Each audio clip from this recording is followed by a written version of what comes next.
출애굽기 40장 36절에서 40장 36절에서 38절까지 이 34절부터 한번 보죠. 자, 시작. 그러자 구름이 회중의 장막을 덮었으니 주의 영광이 성막을 가득 채우더라. 모세가 회중의 장막에 들어갈 수 없었으니 이는 구름이 그 위에 있고 주의 영광이 성막을 가득 채움이라. 구름이 성막 위에서 거치면 이스라엘 자손이 그들의 모든 여정을 진행하나 구름이 거치지 않으면 그들이 구름 거치는 날까지 이동하지 않더라. 낮에는 구름 기둥이 성막 위에 있고 밤에는 불 기둥이 그 위에 있어 그들의 모든 여정을 통하여 이스라엘 온 집 앞에 있더라. 아멘. 이렇게 출애굽기가 마치고 있다는 것을, 이게 어떤 의미를 가지고 있는지 우리가 생각해 보려고 해요.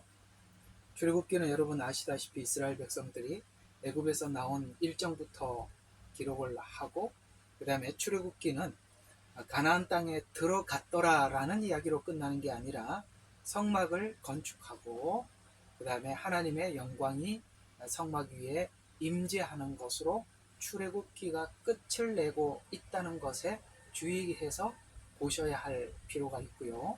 또 이 내용을 쭉 기록하고 난 이후에 마지막에 오늘 34절부터 38절을 한번 다 잠깐 제가 주석을 해드리겠습니다. 그러자 구름이 회중의 장막을 덮었다. 그 다음에 주의 영광이 성막에 가득 채웠다. 자, 이게 왜 이 일이 가능했을까요? 성막을 건축했기 때문에 하나님의 영광이 임할 수 있었던 것입니다. 자, 이걸 지금 제가 어떤 성경하고 같이 연결을 딱 시켜 드릴게요. 출애굽 사도행전 2장의 성령 강림을 연상을 해 보십시오. 그러니까 성막이 만들어지고 하나님의 그 영광이 성막에 가득 채워져 성령의 임재를 상징하고 있잖아요. 그렇죠? 이건 성령의 임재를 상징하는 것입니다. 사도행전 2장에도 보면 사도들이 기도하였고 그 다음에 하나님의 성령이 그 각 사람 위에 임재하였습니다. 참 기가 막히죠? 성막을 만들고 하나님의 영이 임재했고 예수님께서 십자가 지시고 부활하시고 승천하신 후에 그 다음에 오순절이 되자 성령이 임했습니다. 어떤 공통점이 있습니까? 성막을 완성하고 하나님의 성령이 임재하고 예수님께서 구원 사역을 완성하시고 성령이 임재했습니다. 같은 맥락이에요. 그래서 이게 출애굽기는 이 사도행전에 등장하고 있는 성령 강림을 이해하는데 중요한 단서를 주고 있습니다. 자, 그런 차원에서 계속 한번 보시면, 자, 가득 채웁니다. 구름이 성막 위에 거치면 이스라엘 자손이 그들의 모든 여정을 진행하나, 이제 이게 구름 기둥이 움직이면 이제 움직였다, 같이 따라서 움직였다, 이런 이야기고요. 그 다음에 구름이 성막에 거치지 않으면, 머물러서 있으면 구름이 거치는 날까지 이동하지 않더라. 그러니까 구름 기둥이 가면 따라가고 멈추면 거기다가 다시 성막을 치고 또 움직이면, 그러니까 계속 지금 이스라엘 백성들은 광야 생활을 하면서 계속 뭐를 쳐다보고 살아야 됩니까? 하늘을 쳐다보고 살아야 합니다. 하늘을 쳐다보고 구름이 움직이나 안 움직이나, 움직이면 밤이라도 움직여야 되고 낮이라도 움직여야 되고, 그렇죠? 그래서 이 구름 기둥을 따라가서 어디까지 들어갑니까? 가나안 땅에 들어가죠. 우리는 예수님께서 나의 구주로 영접하고 성령님께서 우리 안에 들어와 계시죠. 그리고 오늘 이 구름 기둥처럼 어떻게 하십니까? 우리의 생애를 인도하십니다. 그래서 우리는 지금부터 뭘 따라 살죠? 성령의 인도함을 따라 살죠. 똑같은 이야기입니다. 그래서 그 이제 어떻게 우리에게 방향을 지시하나, 어떻게 우리에게 이쪽으로 가라고 하시나 저쪽으로 가라 하시나, 이런 것을 우리가 살피면서 성령님의 인도함을 따라서 갔다. 그래서 갈 때는 가고 멈추면 멈추더라. 그리고 38절, 낮에는 구름이 성막 위에 있고 밤에는 불이 그 위에 있어 그들의 모든 여정을 통하여 이스라엘 온 집에 있더라. 자, 구름과 불로 하나님의 성령의 인도함을 우리에게 말씀하고 있습니다. 그러니까 밤에는 불이라야 보이겠죠. 낮에는 구름으로 보여주시는데 여기서 왜 구름이고 불이냐? 이거 조금 하나 뭐 혹 하다가 내가 이걸 좀 지나칠 수 있어서 뭐 말씀을 드리면 이런 것입니다. 성령의 역사는 뭘까요? 불과 구름 기둥과 같은 역사입니다. 불 기둥과 같은 역사가 성령의 역사라는 말의 뜻은 이런 의미를 가지고 있는데요. 아직도 우리가 하나님 앞에 아직 냉랭한 사람들은 더 뜨거워져야 될 필요가 있겠죠. 하나님의 불같은 이게 뜨거움이 필요한 자들이 있습니다. 그들은 너무나도 차갑고 냉랭한 신앙인들이겠죠. 반대로 항상 하나님보다 마음의 열정이 앞서가는 사람이 있습니다. 그들은 좀 식혀야 할 필요가 있지 않겠어요? 그게 구름 기둥입니다. 이 불기둥과 구름 기둥은 뒤처지지도 말고 앞서지도 말라라는 뜻을 담고 불, 구름 이렇게 이야기하는 것입니다. 아시겠죠?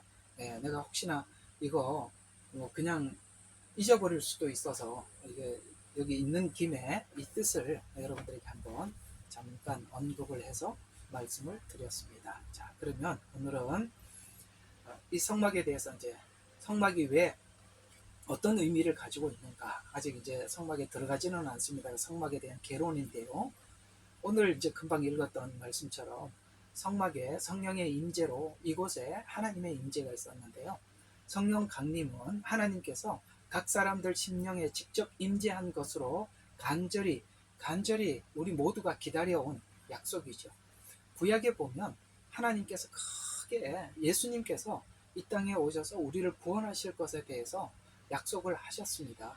그리고 그 약속을 하는 데 있어서 아주 세밀하게 우리에게 약속한 것 중에 하나가 뭐냐면 성령을 보내주시겠다는 겁니다. 물론 구약에서 예수님을 보내주시겠다는 약속이 있어요. 그러나 그 뒤에 예수님께서 구원사역을 완성하신 증거로 오는 것이 성령님의 오심입니다. 예수님의 오심과 성령님의 오심에 어떤 차이가 있느냐 하면 구원을 이루기 위해서 오셨습니다. 우리의 죄를 그래서 예수님의 죽음은 왜 죽으셨죠? 로마서에서 뭐라고 말씀하셨죠? 예수님께서 죽으심은 우리 죄를 위함이요. 그렇죠? 죄 때문에 우리 대속을 위해서 죽으셨습니다. 그분께서 부활하심은 우리를 의롭게 하기 위해서 부활하셨다. 그러니까 죽으심의 의미는 대속이지만 부활의 의미는 의롭게 하기 위해서 부활하셨습니다. 이 두 가지를 아셔야 돼요. 다시 한번 외워봅시다. 하나는 뭐라고요? 죽으심은 죄를 위해서, 그 다음에 부활하심은 의를 위해서. 아주 중요한 내용입니다. 로마서에 나와요. 그런데 그러면 우리 죄를 대속하였고 우리가 죄를 대속했기 때문에 하나님 앞에 의롭게 되었죠. 그러니까 의롭게 된 우리들은 하나님의 자녀가 되었어요. 그러니까 하나님께서는 하나님의 자녀가 된 보증으로도 보내주셨고 우리가 주님 오실 때까지 오늘 여기 우리의 가나안 땅까지의 오늘 여기 성막 위에 머물러서 이 성막이 가나안 땅까지 인도하듯이 주님 오시는 그날까지 우리의 그 믿음을 주관하시고 인도하시기 위해서 우리 속에 들어와 계신단 말이죠. 그러니까 그 일을 위해서 성령님은 우리 속에 들어와 계십니다. 그러니까 예수님이 죽으심과 부활은 우리의 구원의 완전함인데 그 완전함의 증거로, 확증으로, 도장으로 인을 치기 위해서 주신 것이 성령님이다. 이렇게 우리에게 말씀하고 있는데요.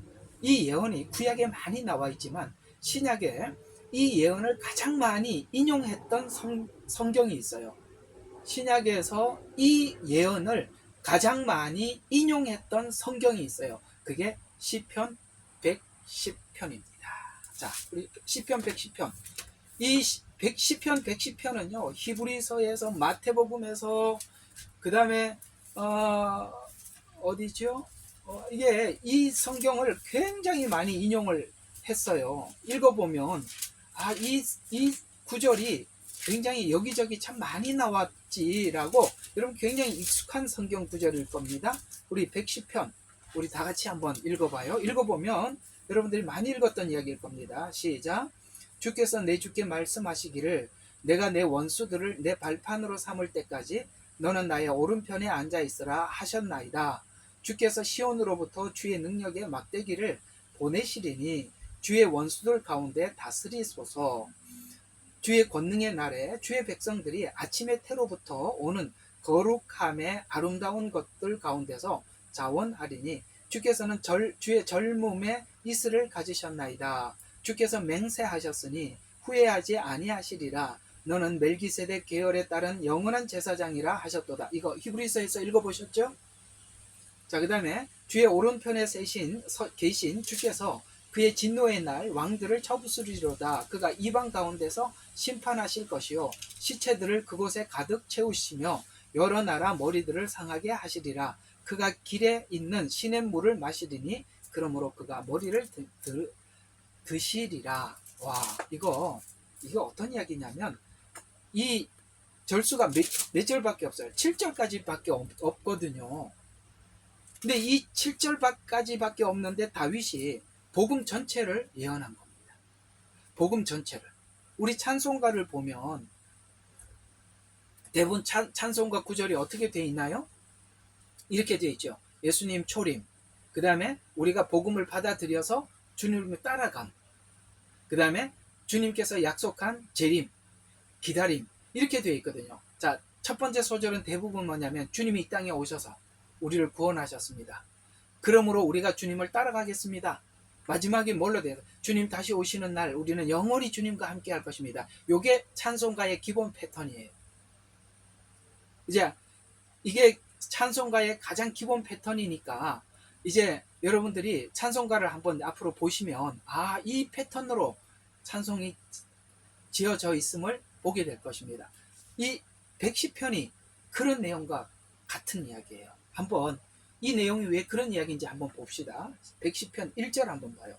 주께서 내 주께 말씀하시기를 내가 원수들을 내 발판으로 삼을 때까지 너는 나의 오른편에 앉아 있으라 하셨나이다 라는 이 말은 그러니까 그 원수들이 내 발판으로 삼는다라는 말은 그 당시에 이제 전쟁을 하고 이긴 승자가 패자의 왕이나 장군을 이렇게 땅바닥에 엎드려지게 만들어서 발로 목을 확 밟아버리는 거예요. 여러분 이해가 가시죠?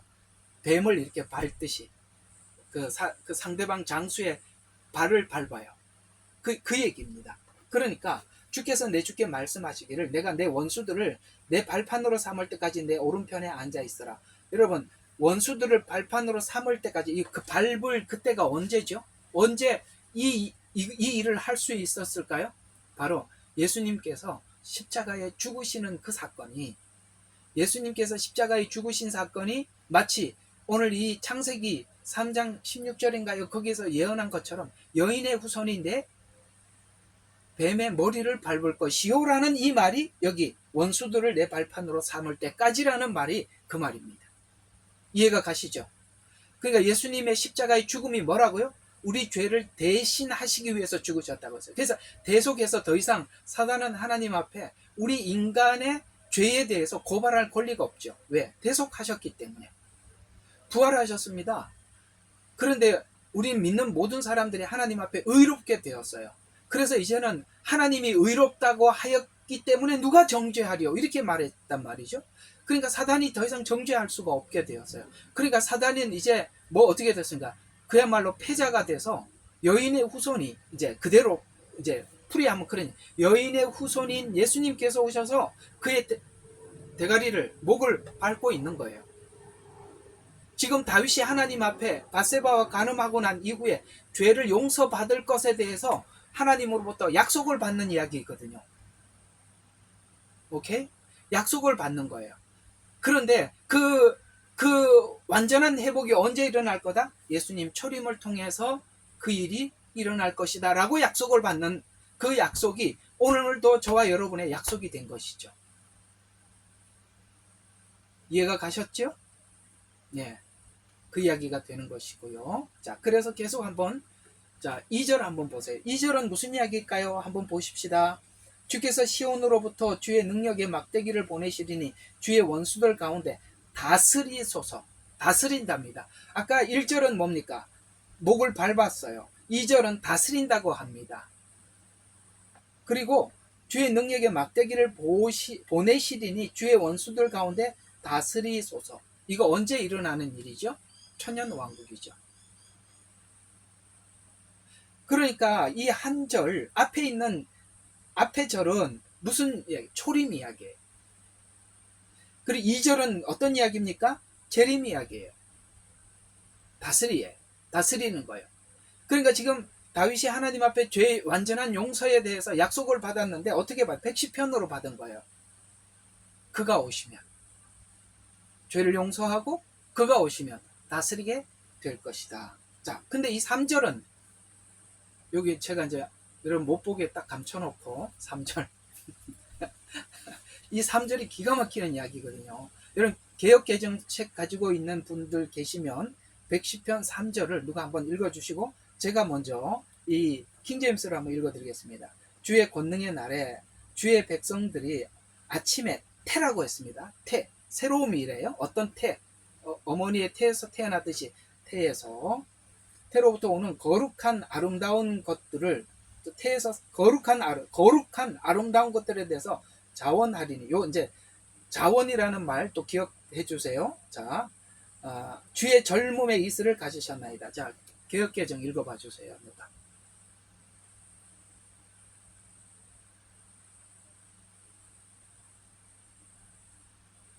예? 개역개정 좀 읽어봐 달라고요. 마이크 켜고. 주의 권능의 날에 주의 백성이 거룩한 옷을 입고 즐거이 헌신하니 새벽 이슬 같은 주의 청년들이 죽게 나오는도다. 아멘. 그렇게 나와 있죠. 이게 어떤 이야기냐면 가만히 생각해 봐요. 권능의 날이라는 것은 부활을 의미합니다. 부활의 날에 우리가 어떻게 나오느냐면 새롭게 태어나는 아침의 태, 새로운 시작. 새로운 시작인데 그 새로운 시작이 어떻게 시작되는 거룩한 새로운 시작인데 그 거룩이 어떻게 시작되느냐면 자원하리니. 여러분, 제가 지금 여러분들한테 계속 이 복음이 우리에게 알려주는 핵심이 뭐라 그렇습니까? 이제는 우리가 구약에 있는 율법에 의해서라면 우리가 강제성, 그러니까 하나님께서 법이니까 지키는 것이라고 했죠. 그러나 이제 예수님의 십자가의 죽음과 부활을 우리가 경험한 우리들은 하나님 앞에 하나님의 말씀에 어떻게 순종한다고요? 자원하며 순종한다 그랬잖아요. 여기서 거룩한 새로운 사람이 출생을 한답니다. 그 거룩한 새로운 사람이 자원하는 하나님의 말씀에 자원하는 어떤 새로운 사람이 출생을 시작을 한대요. 이게 바로 부활입니다. 근데 그 부활이 어떻게 주의 젊음의 이슬을 가지셨나이다 라는 말은 우리가 부활을 할 때 여러분 80세에 죽은 사람 뭐 70에 죽은 사람 60에 죽은 사람 전부 다 젊은 사람으로 부활하는 겁니다. 그래서 그게 언제 어느 젊음이라고 그러면 어느 정도 나이일까? 제 생각에는 예수님 33살 때 부활한 것처럼 그렇게 부활한 이런 게 여러분들이 지난날 33살 때 사진을 보시면 아 내가 이렇게 젊게 부활을 하는구나 이렇게 생각하시면 되겠습니다. 이게 참 이 33살이라는 게 참 신비하대요. 그 과학자들이 하는 말로는 인간의 나이 중에 33살 때가 가장 그 성숙미가 참 아름답고 이게 좀 모든 규모가 아름답고 그 지적으로도 굉장히 뭐죠? 탁월한 아주 그 심플한 그런 나이가 33살이다라고 뭐 어디 책에서 한번 읽어본 것 같은데 혹시 33살 손 좀 들어봐요. 누가 33살입니까? 우리 아들이 33살이구나. 멋있죠? 그래서 그렇게 우리가 부활을 할 때는 여러분들이 병든 몸 이런 게 아니라 정말 아주 그래서 아까 개혁개정에 뭐라고 나와 있더라고요? 권능의 날에 새벽 이슬 같은 젊은이들이 나오는도다 이렇게 나와 있어요. 제가 이렇게 개혁개정이 없어서 이렇게 외우는 대로 그냥 적어놨었는데 아마 그렇게 나와 있는 것입니다. 이게 바로 부활입니다. 자, 그러니까 신기하죠. 1절은 뭐예요? 초림. 2절은 부활. 3절은 2절은 재림. 3절은 뭐예요? 부활. 이 짧지만 이 예언을 다윗이 하나님으로부터 밧세바와 간음하고 난 이후에 이렇게 용서함을 받을 것이라고 약속을 받은 거예요. 이 내용을 신약에서 엄청 많이 인용을 하고 활용을 합니다. 이것을 우리는 다윗에게 약속한 하나님의 약속이라 그렇게 이해를 하고 있습니다. 자, 4절을 한번 보십시다. 그러면 이 1절부터 3절까지 이 일을 완수할 그 메시아가 어떤 분이냐라는 것을 4절에 이렇게 이야기합니다. 주께서 맹세하셨으니. 여러분, 맹세하셨다. 여러분 보세요. 하나님은 누구에게 맹세하셨을까요? 히브리서에서 나왔는데 이야기. 하나님은 누구 앞에 맹세를 합니까? 맹세란 보통 자기보다 훨씬 위에 사람에게 하는 거 아닌가요? 자신에게. 맞아요. 하나님 자신에게. 왜냐하면 하나님은 자기보다 더 높은 이가 없어서 히브리서에 자기가 자기에게 맹세하여 말하기를. 요 맹세가 여기 히브리서에서 그대로 또 풀어주는 거예요. 이 이야기를. 주께서 맹세하셨으니 후회하지 아니하시리라. 너는 멜기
뭐 때문에요? 뭐 때문이죠? 성령님이 우리 안에 계신다는 것 때문입니다. 아까 뭐였죠? 성령님이 성막에 임했죠. 그 다음에 사도행전이니까 믿는 모든 사람들에게 성령이 임하더라. 저와 여러분의 마음속에, 저와 여러분의 믿는 모든 심령들 마음속에 성령님이 우리 안에 계셔서 오늘 지금부터 이스라엘 백성들을 가나안 땅에 들어가는 그 순간까지 그들을 인도하시고 안내하시고 그렇게 한 것처럼, 그래서 우리가 지금 해야 될 가장 중요한 관건이 뭐냐? 성령님의 인도함을 받으며 살아가는 것입니다. 또 이 성령님의 강림은 아까 제가 사도행전 1장에 보면 성령 강림은 예수님께서 부활하신 후 제자들에게 하셨던 약속이고 사도행전 전체가 그 약속을 제자들이 눈으로 보는 것입니다. 그 약속을 제자들이 눈으로 보았어요. 그래서 복음을 전하고 예수님을 영접하고 나니까 성령님이 믿는 각 사람들의 가운데 임하는 것을 사도들이 눈으로 확인하게 만드는 거예요. 그래서 사도들의 사고가 이제 어떤 식으로 바뀌느냐? 유대인들 사도들도 다 유대인들이에요. 맞죠? 지금까지 유대인들은 율법을 지켜야 구원을 받는다고 이해하고 있었는데 믿는 사람들에게 성령이 임해요. 그러니까 예루살렘에 복음을 전했더니 유대인들이 믿으니까 성령이 임하는 걸 보고 이게 지금 요엘서에 약속했던 성령이 임하고 있구나. 이건 그들에게는 어렵지 않게 해석이 되는 거예요. 왜냐하면 성막을 짓고 구름 기둥과 불 기둥 하나님의 영이 임한 것, 지금까지 이 성령님에 대한 이해가 그들에게는 충분히 있었기 때문에 그 사람들에게 임하는 것이 유대인들에게는 어떤 의미를 가지고 있는지 너무나도 잘 알고 있어요. 근데 놀랍게 유대인들인 사도들이 한 가지가 깨지는 게 뭐냐면 이방인에게도 복음을 전하였더니 이방인들도 예수님을 영접하는 사람들에게 성령님이 임하는 걸 보고 그때부터 이제는 구원이 유대인과 이방인의 차별이 없게 됐거구나 라는 것을 이해시키는 것이 사도행전의 중요한 신학이란 말이에요. 그건 하나님께서 약속한 약속이었습니다. 그 약속이 성막이 완성되자 임하였고 예수님 십자가에 죽으시고 부활하시고 하나님 우편에 가시자 성령님이 임하였고 완성되자 성령님의 임재는 바로 그런 것입니다. 아시겠어요? 믿어야 들어가는 것입니다. 믿어야 성령님이 들어가시는 것입니다. 사도행전 2장 38절과 39절에 보니까 십자가의 죽음으로 주신 선물이에요. 선물. 아시겠습니까? 우리 갈라디아서 목요일날 하지요. 우리가 성령 받은 것이 믿어서 성령을 받으셨습니까? 아니면 행함으로 받으셨습니까? 사도행전에서 갈라디아서에서 질문했었지요. 여러분 믿어서 받았어요? 아니면은 율법을 지켜서 받았어요? 믿어서 받았잖아요. 예, 그 얘기지 않습니까? 그 다음에 요한복음 3장 5절에도 보면 물과 성령으로 거듭나야 하나님 나라에 들어간다라고 말씀하고 있는데, 이 물이란, 여러분 성경이 여기서 말하는 물이란 침례가 아니에요. 바로 하나님 말씀입니다. 이것을 중세 천주교에서는 물을 침례로 이해를 하는 바람에 침례가 여러분 원래 침례가 맞잖아, 그죠? 예수님이 물에서 올라오실세라고 했으니까 침례가 맞아요. 잠길 침자예요. 우리나라 언어로 표현하면 밥티즈로 하고요. 원래 원어에도 침례로 돼 있어요. 그런데 왜 세례가 나왔냐면 여기 물이 세례를 받아야 구원을 받는다고 했기 때문에, 그래서 유아들은 태어나자마자 물속에 넣을 수가 없으니까 그래서 물을 뿌린 거예요. 여기 이 말은 세례가 아니에요. 아시겠습니까? 예. 제가 태클 걸고 싶은 마음은 없어요. 뭐 세례를 받든 침례를 받든 좋습니다만 성경은 원래 침례입니다. 예.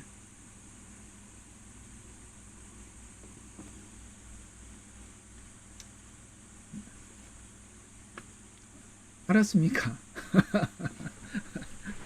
자, 계속 한번 봅시다. 자, 성막을 완공한 후에 구름 기둥과 불 기둥이 임재한 사건은 성막이 완공된 것과 같이 십자가 구원이 완성된 후 각 심령에 성령님께서 내주해 주실 것을 예표하는 뜻에서 오늘 이 출애굽기 마지막에 그 내용을 남겨둔 것입니다. 성령께서 어떤 역할을 하시기에 하시는가 하는 질문에 구약의 예표가, 구약에 있는 이 성령님이 그 불기둥과 구름 기둥을 통해서 인도해 주셨듯이 신약된 성전, 성막에 성령이 임한 것처럼 성전된 우리 속에 성령님이 들어와 계셔서 성막을 인도한 것과 같이 우리를 인도하고 계신다 라고.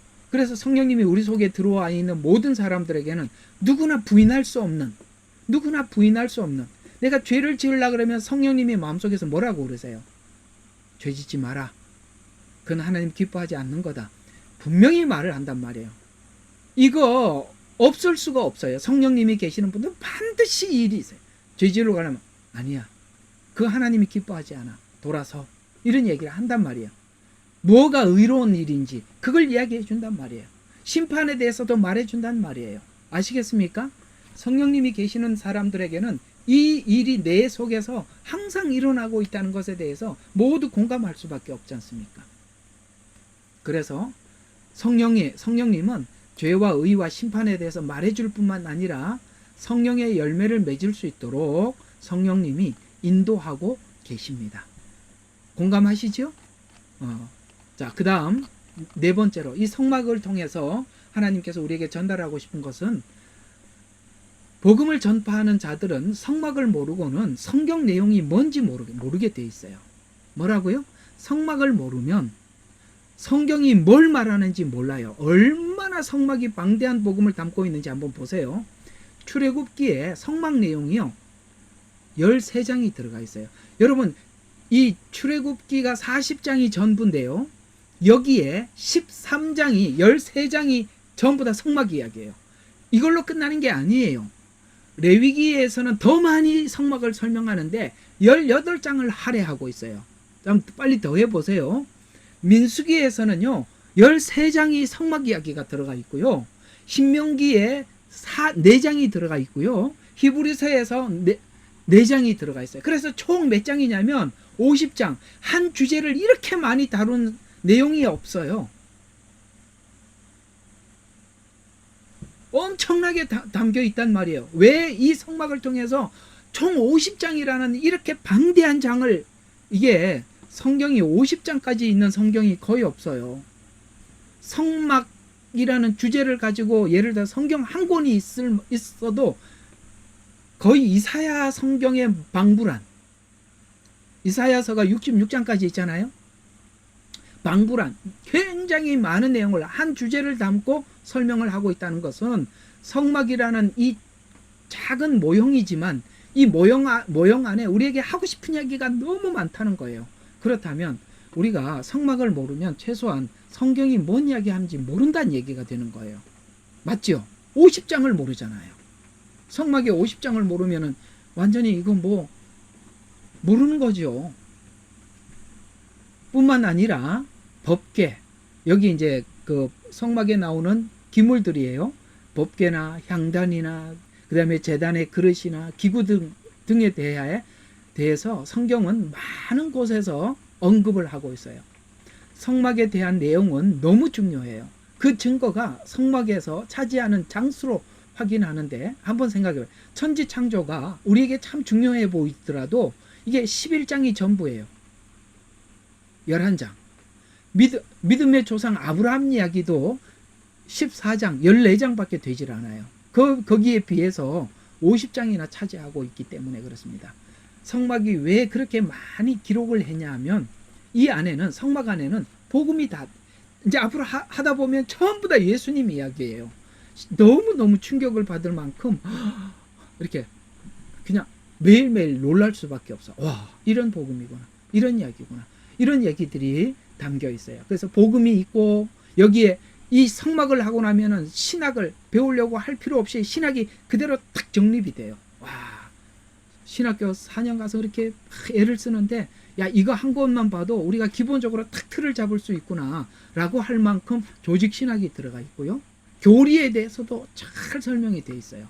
하다 보면 여러분들 그냥 그림으로 착착 그림. 우리가 그 유치원 가면 그림으로 많이 배우잖아요. 성막은 그림으로 가르쳐주는 복음, 그림으로 가르쳐주는 신학입니다. 그래서 성막을 정확히 이해만 하고 있어도 성경이 말하는 방향을 우리가 방향을 잡을 수가 있고 성경이 뭘 목적하고 있는지도 알 수가 있게 되고 교리를 정확히 알고 성경을 보게 될 것이다. 그래서 이게 너무너무 중요한 복음인데요. 저 같은 이렇게 진짜 목사가 가르쳐주지 않고 하나님의 교회 같은 그런 데서 전부 다 사기쳐서 거짓말로 뒤집어서 하는 거예요. 그들은 지금 잘못된 성막, 잘못된 제사, 잘못된 그 뭐지요? 절기 이런 걸 배워가지고 그렇게 하고 있는 거예요. 이런 걸 진짜에서 안 배우고 나니까 거기 가서 몇 가지 진짜를 살짝 보여주고 자기들이 원하는 대로 살짝 틀어버렸잖아요. 그걸 지금 맹종하고 있는 거예요. 아니 그 저기 하나님 교회 그 저기 교주 이름이 뭐예요? 그 죽은 사람 그 죽었잖아요. 그 남자 하나님 교회 안산홍이 맞죠? 그 죽고 나니까 또 뭐 하나님 여자가 또 생겼어요. 그 이만희가 죽고 난 뒤에 또 누가 생길지 모르겠습니다. 참 기가 막혀요. 이게 얼마나 웃기는 거냐면은 그 중요한 계시록은 이단이 먼저 가르치고 진짜 복음이 알차게 들어있는 성막 절기 그 다음에 제사는 하나님 교회에서 다 사기 쳐먹는 데 써먹고 있고 요즘은 진짜 교회에서 종말론을 설명하려 그러면 옛날에 종말론 설명했던 그 이단이 아닌가 하고 이렇게 보게 만들고 또 절기나 이런 거 하면 저것도 어디 안산홍인 때 배운 거 아닌가 이렇게 보게 만들고 참 기가 막혀요. 그러더라도 해야지요. 그 다 성도들 다 빼앗기고 난 뒤에 나중에 어디 찌끄레기 가지고 가르칠 겁니까? 예? 해야죠. 해야죠. 이제 들어보세요. 그 사람들 가르치는 거하고 전혀 다르니까. 참 너무 안타까워요. 왜 이런 걸 안 했는지 참 답답합니다. 여러분들 하고 나면 이렇게 깊은 복음이 여기 있었나? 여러분들 아마 밤에 잠이 저는 이게 성막 공부하는 옛날에 몇 번 공부를 했는데요. 하고 너무 기가 막혀서 이 안에 복음이 너무 놀라워서 밤에 잠을 자면서 이게 멀뚱 생각이 나서 이게 잠이 안 오는 거예요. 그런 날이 진짜 많았어요. 이래 생각하고 저래 생각하고 너무 놀래서 나와서 찬송 부르고 기도하고 이게 마음이 뜨거우니까 잠이 안 오더라고. 이게 그런 정말 많은 시간을 그렇게 지새우면서 보내고 그랬었거든요. 이게 얼마나 깊은 복음인지 몰라요. 여러분들도 좀 그런 은혜가 이번에 하는 내내 있었으면 좋겠어요.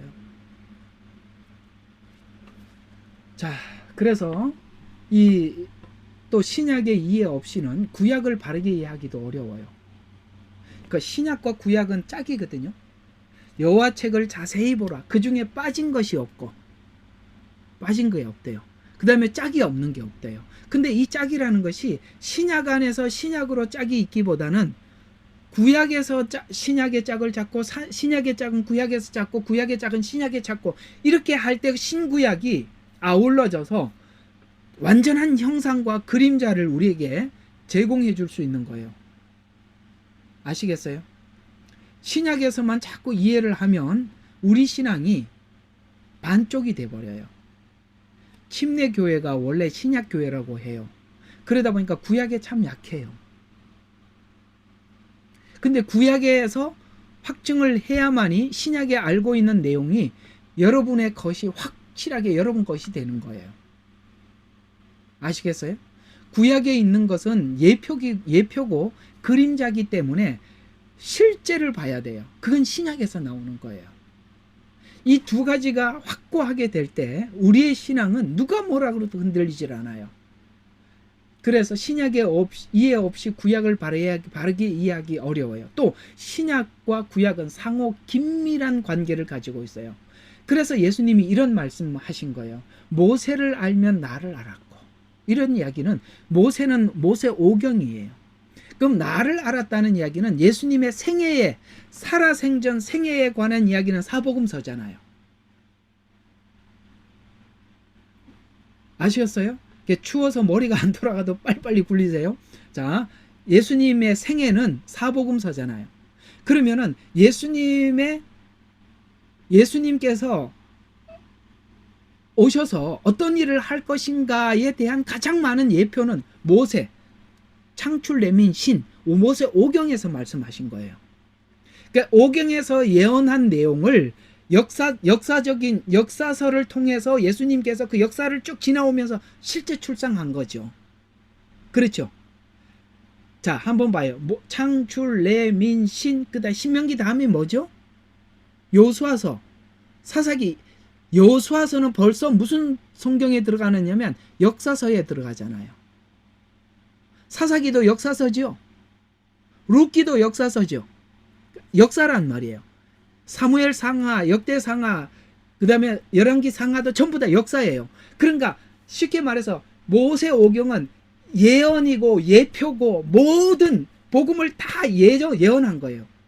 그 다음에 바로 이제 역사로 들어간 거예요. 그게 사실이라 이 말이에요.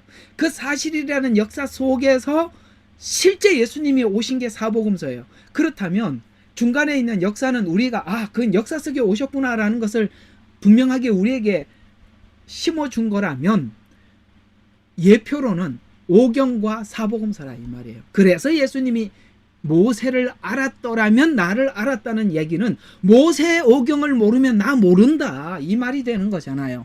거꾸로 생각해 보세요. 맞잖아요. 모세 오경에서 말하는 예언을 모르면 나 찾을 수 없어. 나 못 만나. 예수님. 그런데 이상하게 이스라엘 백성들은, 특히 종교인들은 모세 오경을 달달달 외우잖아요. 모세 오경을 달달달 외우는데 예수님이 왔는데 못 알아봐요. 요한복음에서 그렇게 자기 땅에 왔어요. 모세 오경을 외우고 있는 그 사람들 앞에 왔어요. 예수님이 왔는데도 알아보지 못해요. 왜요? 왜 유대인들은 그렇게 모세 오경을 외우는데도 못 알아봤을까요? 유대인들이 놓치고 있는 성경책 한 권이 있다면 이사야서예요. 모세 오경은 외웠더라도 특히 이사야서 53장의 예언은 어떤 예언이냐? 초림으로 오실 메시아에 대한 예언이에요. 그는 볼품이 없어요. 사람들에게 버림받습니다. 유대인들이 기다렸던 메시아는 사람들에게 볼품이 없고 버림받은 메시아가 아니라 왕으로 오시고 통치자로 오시고 다스릴 메시아를 기다리고 있었기 때문에 다스릴 메시아는 재림 때 오는 거죠. 그래서 구약을 기록했던 선지자들이 하나님께로부터 막 예언을 받아서 기록을 하는데 본인도 몰라. 뭘 모르냐면 이게 초림에 대한 예언인지 재림에 대한 예언인지 몰라. 시편 110편에 오늘 110편을 기록하고 있는 다윗도 1절부터 3절까지가 제가 이제 우리는 다 봤으니까 이걸 초림입니다. 이것이 부활입니다. 이것은 재림입니다. 제가 설명을 하니까 여러분들이 알죠. 우리는 다 아니까. 그러나 다윗도 이 내용을 하나님으로부터 받아서 기록은 하고 있어도 다윗뿐만 아니라 다른 선지자들도 이게 초림을 말하는지 부활을 얘기하는지 모르고 적고 있는 거예요. 아시겠어요? 다니엘이 그렇게 많은 환상을 보고도 하나님께 묻잖아요. 하나님 이거 어떻게 되는지 좀 가르쳐 주세요. 그러니까 하나님 뭐라 그러세요? 됐다 니는 네 길을 가라 이렇게 얘기하고 가라 그러는 거예요. 아시겠습니까? 예. 그래서 저와 여러분이 왜 축복되냐? 이제는 이 시대는 성경이 다 열려있는 시대라 이 말이에요. 다 열려있다 이 말이에요. 우리는 어딜 가도 이게 초림이고 재림이고 부활이고 다 캐치할 수 있게 돼 있다 이 말이에요. 자, 그래서 신약과 구약은 상호 긴밀한 관계를 가지고 있고 우리들은 성막과 그 의식 속에서 신약적 교리적 내용과 용어를 발견할 수 있는데, 예를 들면 하나님 앞에 가까이 나가기 위해서는 중재가 필요하다. 대속이 필요하다. 제사장이 필요하다. 왜? 화해가 어떻게 이루어졌는지 알고 믿어야 하기 때문에. 그래서 우리가 직접 나갈 수가 없어요. 여러분, 구약에 보면 모세가 이제 정말 하나님께 계명을 받아갖고 내려올 때 하나님의 영광을 보고 내려와서 사람들 앞에 나타나니까 모세가 그 얼굴에 영광이 너무나도 충만하죠. 그래서 사람들이 그 모세의 얼굴을 볼 수가 없었어요. 그래서 모세가 어떻게 했습니까? 수건으로 얼굴을 가렸잖아요. 그렇죠. 하나님을 만나는 사람들이 그렇게 영광, 모세는 영광. 그래서 그 모세가 그토록 하나님을 보고 싶었지만은 하나님 뭐라 그랬습니까? 얼굴을 가리고 바위 틈에 숨기고 하나님께서 그 영광이 쑥 지나갔는데도 그 영광이 너무나도 놀라워. 엄청난 영광을 보았지요. 우리는 예수님을 보니까 은혜와 진리가 충만하더라. 이렇게 나와 있잖아요. 우리는 예수님이 이 땅에 오셨다는 것은 우리는 하나님의 영광을 본 거예요. 그래서 요한복음에 보면은 독생자를 보니 그 영광이 하나님의 영광이요 은혜와 진리가 충만하더라 이렇게 나온 거예요. 그래서 우리는 예수님을 만나고 난 이후에 그 말씀이 우리 속에 들어오고 성령님이 우리 속에 들어와서 우리는 그렇게 정말 그 하나님의 영광을 본 사람으로 달라져 있는 거예요. 혹시 여러분들 예수 믿고 난 이후에 옛날 예수 믿기 전에 있던 사람들 만나고 난 뒤에 야, 너 정말 얼굴이 참 달라졌구나. 그렇게 얼굴이 폈냐? 뭔가가 누구 만났어? 이렇게 누구 사랑하고 있어? 이렇게 물어야 되는데 그거 질문도 안 하고 있으면 누가 여러분들 보고 그것도 묻지도 않으면 이게 얼굴에 문제가 있는 거예요. 여러분 혹시 여러분이 누군가가 묻던가요? 야, 너 이렇게 얼굴이 이렇게 환하게 폈냐? 누구 만났냐? 누구 사랑하고 있어? 이렇게 물어야 되잖아요. 자, 그래서 구약이 그런 이야기를 해주는 거예요. 야, 우리는 그래서 이스라엘 백성들이 다 하나님을 그렇게 만나고 싶었어요. 그런데 얼굴을 만날 수가 없는 것이 하나님께서는 지금 이스라엘 백성들은 만날 수가 없는 것이 죄를 보면 어떻게 하죠? 돌격할까 하노라. 주님은 죄를 보면 그냥 가서 부딪혀 버리는 거예요. 그렇게 하나님은 죄와는 만날 수가 없어요. 그래서 우리는 하나님 앞에 직접 나갈 수가 없었던 거예요. 직접 나갈 수가 없었기 때문에 누가 필요하다? 중재가 필요하고 그 다음에 대속이 필요하고 그 다음에 그 일을 하기 위해서는 대제사장이라는 이런 사람들이 필요하다. 왜? 이 화해하는.